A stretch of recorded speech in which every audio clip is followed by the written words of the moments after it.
प्रभु तेरी वाणी जीवन की रोटी, नैनों की ज्योति अंधेरा मिटाती।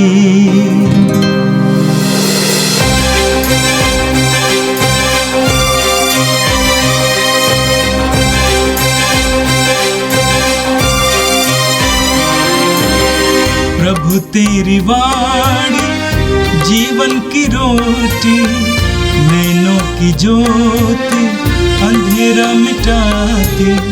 प्रभु तेरी वाणी जीवन की रोटी, नैनों की ज्योति अंधेरा मिटाती। वाणी वाणी वाणी वाणी वाणी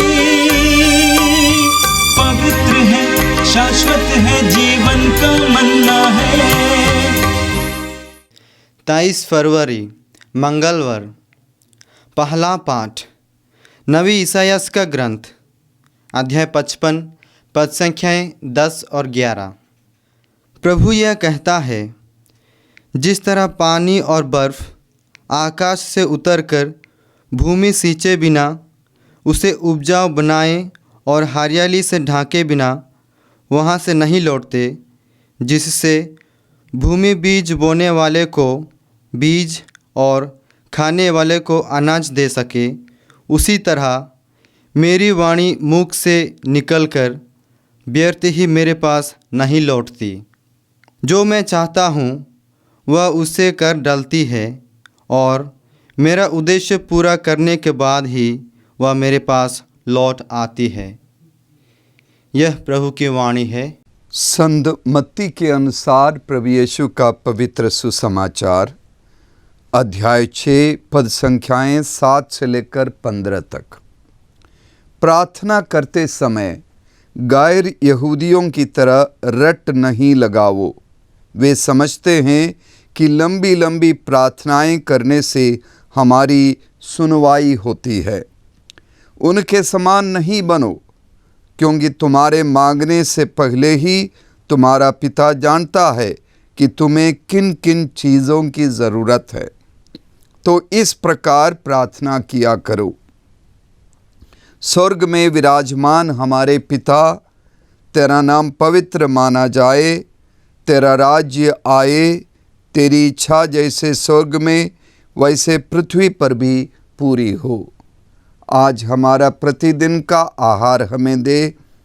हमारे अपराध क्षमा कर, जैसे हमने भी अपने अपराधियों को क्षमा किया है। और हमें परीक्षा में न डाल, बल्कि बुराई से हमें बचा। यदि तुम दूसरों के अपराध क्षमा करोगे, तो तुम्हारा स्वर्गीय पिता भी तुम्हें क्षमा करेगा।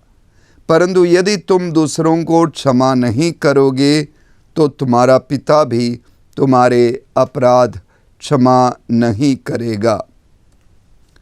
यह प्रभु का पवित्र सुसमाचार है। क्रिस्त प्रभु की जय। यीशु में मेरे प्रिय भाइयों बहनों,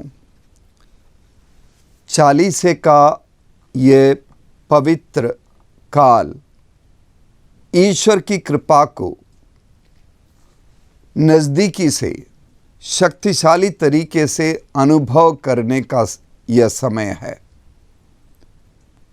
आज के पहले पाठ में यशायाह नबी के द्वारा ईश्वर हमें समझाता है कि किस तरह हम ईश्वर की कृपा को और शक्तिशाली ढंग से अनुभव करें, और ईश्वर की कृपा हमारे जीवन में शक्तिशाली तरीके से किस तरह कार्य करती है, और ईश्वर की प्रतिज्ञाओं का पालन वो स्वयं करते हैं, और अपनी इच्छा को हमारे जीवन में किस तरह पूरा करते हैं, इसके बारे में यशायाह नबी समझाते हैं।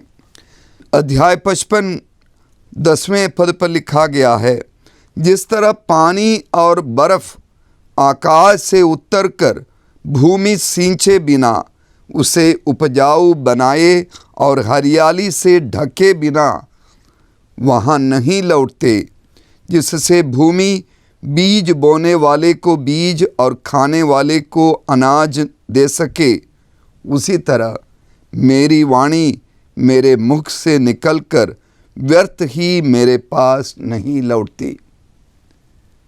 प्रकृति के इस नियम की तुलना के साथ ईश्वर हमें समझाते हैं कि उनकी कृपा हमारे साथ बनी रहती है। जिस तरह आसमान से सूर्य की किरणें पृथ्वी पर आती है और बारिश की बूंदें आती है, वो बीच रास्ते में रुकती नहीं और बीच रास्ते से वापस नहीं आती, वो अपना कार्य पूरा करके ही वापस जाएंगे। यानी आसमान से बारिश की बूंदें ज़मीन पर पड़ती है, ज़मीन को सींचती है और उसे परिवर्तित करती है, उसे मुलायम बनाती हैं और उसमें बीज उगने देते हैं, फल पौधे, पेड़ पौधे उगने देते हैं। सूरज की किरणें आसमान से नीचे उतरती है और इन छोटे बड़े पौधों की पत्तियों पर अपना कार्य करती है। फोटोसिंथेसिस यानी प्रकाश संश्लेषण का कार्य करती है और उससे हमें ऑक्सीजन मिलता है, हमें जीवन मिलता है। सारी प्रकृति, संपूर्ण विश्व पर उसका असर होता है। और इतना ही नहीं, ये जो बारिश की बूंदें जलाशयों में भर जाते हैं और सूरज की किरणों की मदद से भाप बन जाते हैं और वापस आसमान पर ये बूंदें भाप के रूप में पहुंच जाती हैं, वहाँ बादल बन जाते हैं और फिर से हमारे लिए वर्षा मिलती है। तो ये प्रकृति का चक्र है, ये बारिश का विज्ञान है, ये चक्र निरंतर चलता रहता है। उसी तरह हमारे आध्यात्मिक जीवन में भी उसी प्रकार का चक्र चलता है। ईश्वर हमें कृपाएं देते हैं, हम उन कृपाओं को पाकर हम अपने जीवन में उन कृपाओं को परिवर्तित करें आध्यात्मिक फल के रूप में। हमारे जीवन में सेवा का फल, परोपकार का फल, क्षमा का फल और बलिदान का फल, त्याग का फल, और इन फलों के द्वारा हमारे अपने जीवन में परिवर्तन होता है और हमारे आसपास रहने वालों को भी जीवन मिल जाता है। और इन फलों को एक समर्पण के रूप में ईश्वर को हम समर्पित करें और प्रार्थना के साथ, धन्यवाद के साथ, स्तुति और आराधना के साथ इन फलों को, ईश्वर की कृपा को हम फिर से ईश्वर को समर्पित करें। फिर से ये कृपाओं का बादल बनकर हमारे जीवन में परिवर्तन लाते हैं। तो हमारे आध्यात्मिक जीवन में इसी तरह का चक्र निरंतर चलता रहे। आज के सुसमाचार में भी प्रभु यीशु हमें इसी तरह का चक्र चलाए रखने का उपदेश हमें देते हैं। यीशु हमें प्रार्थना करने का तरीका बताते हैं और ईश्वर को पिता कहकर पुकारने के लिए हमें सिखाते हैं। इस प्रार्थना में 7 निवेदन है और इन सारे निवेदनों की समीक्षा हम करें तो हमें समझ में आ जाता है कि यीशु हमें किसी भौतिक चीज़ की प्रार्थना करने के लिए नहीं, हमारे लिए एक जीवन शैली, जीवन जीने की कला हमें सिखाते हैं इस प्रार्थना के रूप में। और इस तरह हमारे जीवन को फलदायी बनाने के लिए हमें प्रेरणा देते हैं। पहला निवेदन है, तेरा नाम पवित्र किया जाए, अर्थात हमारे जीवन के द्वारा ईश्वर का नाम पवित्र किया जाए और ईश्वर को महिमा मिले, यही प्रार्थना है। दूसरा निवेदन है, तेरा राज्य आवे। प्रार्थना है कि शैतान का राज्य नहीं, किसी तानाशाह का राज्य नहीं, किसी खास जाति या समुदाय का नहीं, किसी धर्म विशेष का राज्य नहीं, बल्कि ईश्वर का राज यानी प्रेम, शांति, भाईचारा, सद्भाव, आपसी सहयोग, इसी का राज्य हम सबके बीच में स्थापित हो जाए, यही निवेदन है। और तीसरा निवेदन है कि ईश्वर की इच्छा पूरी हो। शैतान का खेल हम चारों तरफ देखते हैं। शैतान हमें अलग अलग तरीके से प्रलोभन देते हैं और अपनी इच्छा को पूरा करने के लिए हमें मजबूर करने का प्रयास करता है। लेकिन यहाँ पर ये प्रार्थना एक समर्पण की प्रार्थना है। हमें दुष्टों की इच्छा के अनुसार नहीं, लेकिन ईश्वर की इच्छा हम सबके जीवन में पूरी हो जाए। हम अपने को इस प्रार्थना के माध्यम से ईश्वर के सम्मुख इसके लिए समर्पित कर रहे हैं। चौथा निवेदन है, हमारे प्रतिदिन का आहार आज हमें दे। ये भोजन के लिए प्रार्थना नहीं है, ये रोटी मांगते हुए ये प्रार्थना नहीं है, ये भौतिक चीज़ें हैं। यीशु कहते हैं इन चीज़ों को मांगने की ज़रूरत नहीं है। यीशु कहते हैं तुम्हारे मांगने से पहले ही तुम्हारा पिता जानता है कि तुम्हें किन किन चीज़ों की ज़रूरत है, तो इसके लिए प्रार्थना मत करिए। लेकिन इस निवेदन का मतलब यह है कि हमारे प्रतिदिन का आहार आज हमें दे। कहने का मतलब आज हमें जितनी चीज़ें ज़रूरी हैं बस उतना ही दे। हमें कल की चिंताओं से मुक्त रख, हमें जमाखोरी से मुक्त रख, हमें चीज़ों पर कल की चिंता उत्कंठा से, चीज़ों को बटोरने की उस प्रवृत्ति से, उस प्रलोभन से मुक्त रख।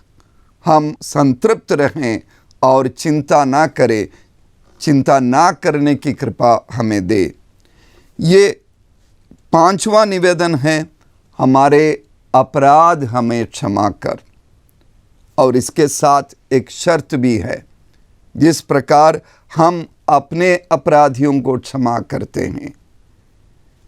इस प्रार्थना का मतलब है कि यदि हम अपने अपराधियों को क्षमा नहीं करते हैं, यदि हम दूसरों से दुश्मनी मोल लेते हैं, यदि हम दूसरों के साथ रंजिश लेने का या प्रतिशोध करने का तरीका अपनाए हुए हैं और उसे छोड़ नहीं देते हैं, तो हम ईश्वर की क्षमा के लायक नहीं हैं, हम उसके योग्य नहीं हैं।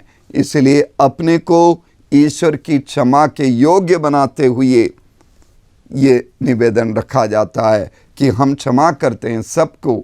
हमारा किसी से दुश्मनी नहीं, किसी से घृणा नहीं है, नफ़रत नहीं है, हम सबसे प्रेम करते हैं। उसी तरह तेरी क्षमा, तेरा प्रेम हमारे साथ हो।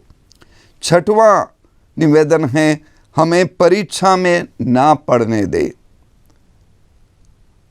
हमारे चारों तरफ प्रलोभन है, हम कमज़ोर हैं, हम अपनी कमज़ोरी में इन प्रलोभन में पड़ सकते हैं और तेरी कृपा से ही हम प्रलोभन से बच सकते हैं।